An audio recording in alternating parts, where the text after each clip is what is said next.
Practice of meditation. When aspiration is united to concentration, the result is meditation. When a man intensely desires to reach and realize a higher, purer, and more radiant life than the merely worldly and pleasure-loving life, he engages in aspiration, and when he earnestly concentrates his thoughts upon the finding of that life, he practices meditation. Without intense aspiration, there can be no meditation. Lethargy and indifference are fatal to its practice. The more intense the nature of a man, the more readily will he find meditation, and the more successfully will he practice it. A fiery nature will most rapidly scale the heights of truth in meditation, when its aspirations have become sufficiently awakened. Concentration is necessary to worldly success. Meditation is necessary to spiritual success. Worldly skill and knowledge are acquired by concentration. Spiritual skill and knowledge are acquired by meditation. By concentration, a man can scale the highest heights of genius, but he cannot scale the heavenly heights of truth. To accomplish this, he must meditate. By concentration, a man may acquire the wonderful comprehension and vast power of a Caesar. By meditation, he may reach the divine wisdom and perfect peace of a Buddha. The perfection of concentration is power. The perfection of meditation is wisdom. By concentration, men acquire skill in the doing of things of life, in science, art, trade, etc. But by meditation, they acquire skill in life itself, in right living, enlightenment, wisdom, etc. Saints, sages, saviors, wise men, and divine teachers are the finished products of holy meditation.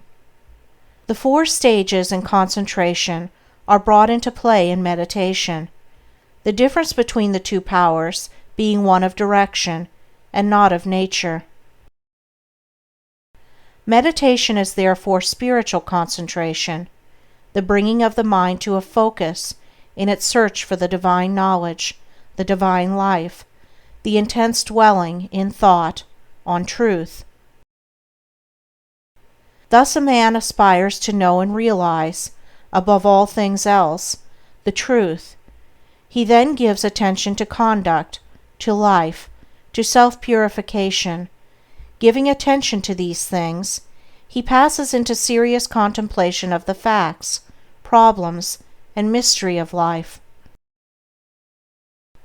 Thus contemplating, he comes to love truth so fully and intensely as to become wholly absorbed in it.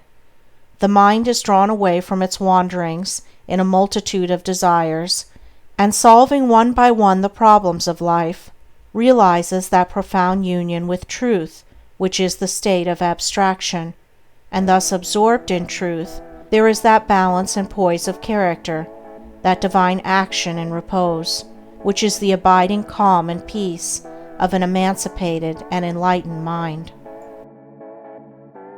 Meditation is more difficult to practice than concentration, because it involves a much more severe self-discipline than that which obtains in concentration.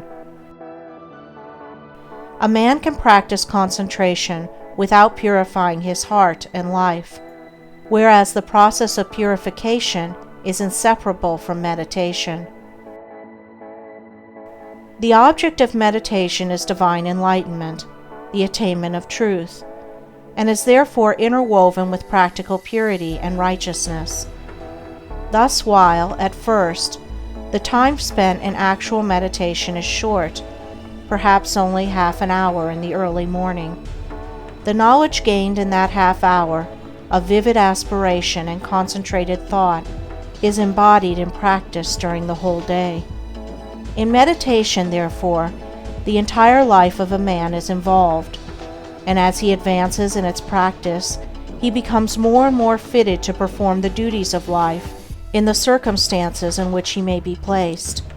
for he becomes stronger, holier, calmer, and wiser. The principle of meditation is twofold, namely, 1. Purification of the heart by repetitive thoughts on pure things. 2. Attainment of divine knowledge by embodying such purity in practical life. Man is a thought being, and his life and character are determined by the thoughts in which he habitually dwells.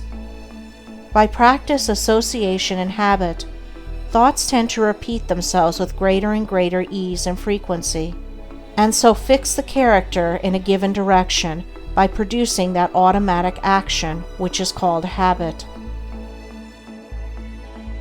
By daily dwelling upon pure thoughts, the man of meditation forms the habit of pure and enlightened thinking, which leads to pure and enlightened actions and well-performed duties.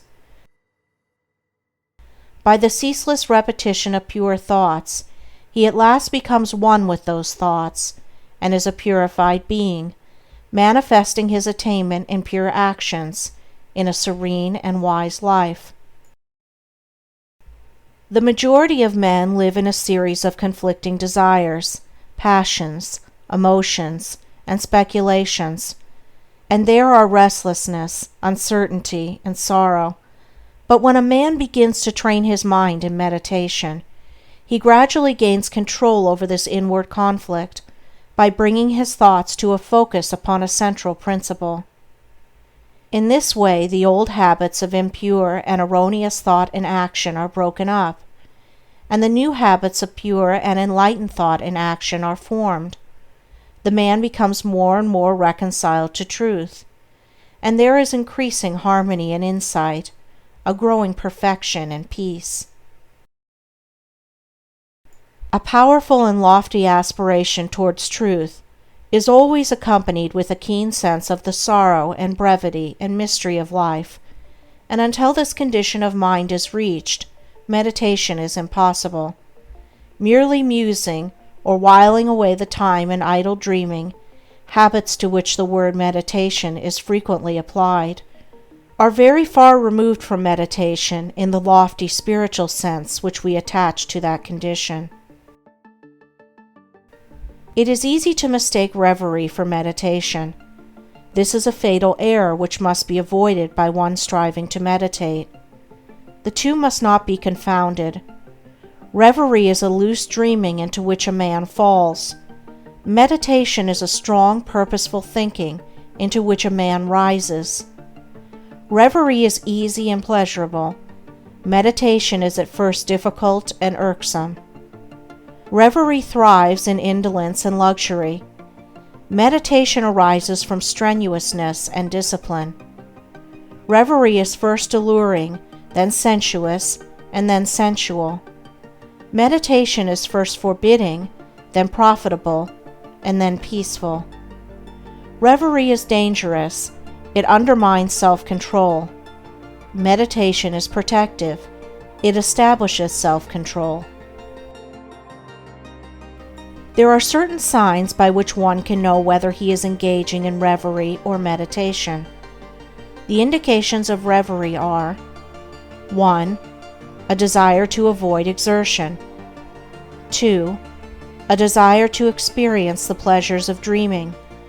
3. An increasing distaste for one's worldly duties. 4. A desire to shirk one's worldly responsibilities. 5. Fear of consequences. 6. A wish to get money with as little effort as possible. 7. Lack of self-control. The indications of meditation are: 1. Increase of both physical and mental energy. 2. A strenuous striving after wisdom. 3. A decrease of irksomeness in the performance of duty. 4. A fixed determination to faithfully fulfill all worldly responsibilities. 5. Freedom from fear. 6. Indifference to riches. 7. Possession of self-control.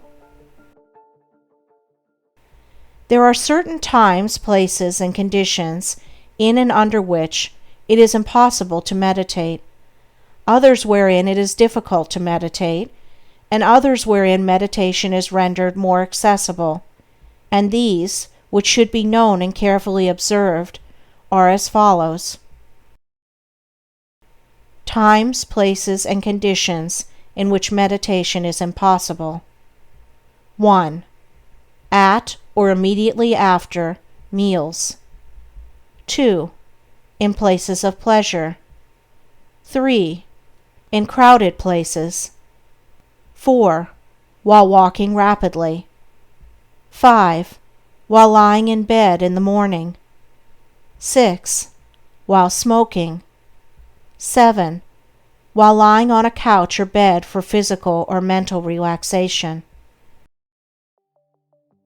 Times, places, and conditions in which meditation is difficult. 1. At night. 2. In a luxuriously furnished room. 3. While sitting on a soft, yielding seat. 4. While wearing gay clothing. 5. When in company. 6. When the body is weary.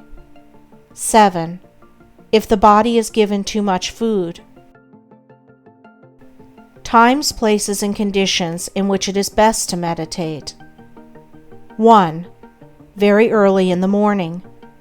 2. Immediately before meals. 3. In solitude. 4. In the open air or in a plainly furnished room. 5. While sitting on a hard seat. 6. When the body is strong and vigorous. 7. When the body is modestly and plainly clothed. It will be seen by the foregoing instructions that ease, luxury, and indulgence, which induce reverie, render meditation difficult, and when strongly pronounced, make it impossible, while strenuousness, discipline, and self-denial, which dispel reverie, make meditation comparatively easy. The body, too, should be neither overfed nor starved, neither in rags nor flauntingly clothed. It should not be tired, but should be at its highest point of energy and strength, as the holding of the mind to a concentrated train of subtle and lofty thought requires a high degree of both physical and mental energy. Aspiration can often best be aroused, and the mind renewed in meditation, by the mental repetition of a lofty precept, a beautiful sentence or verse of poetry. Indeed, the mind that is ready for meditation will instinctively adopt this principle. Mere mechanical repetition is worthless, and even a hindrance. The words repeated must be so applicable to one's own condition that they are dwelt upon lovingly and with concentrated devotion. In this way, aspiration and concentration harmoniously combine to produce, without undue strain, the state of meditation. All the conditions above stated are of the utmost importance in the early stages of meditation, and should be carefully noted and duly observed by all who are striving to acquire the practice, and those who faithfully follow the instructions, and who strive and persevere, will not fail to gather in due season, the harvest of purity, wisdom, bliss, and peace, and will surely eat of the sweet fruits of holy meditation.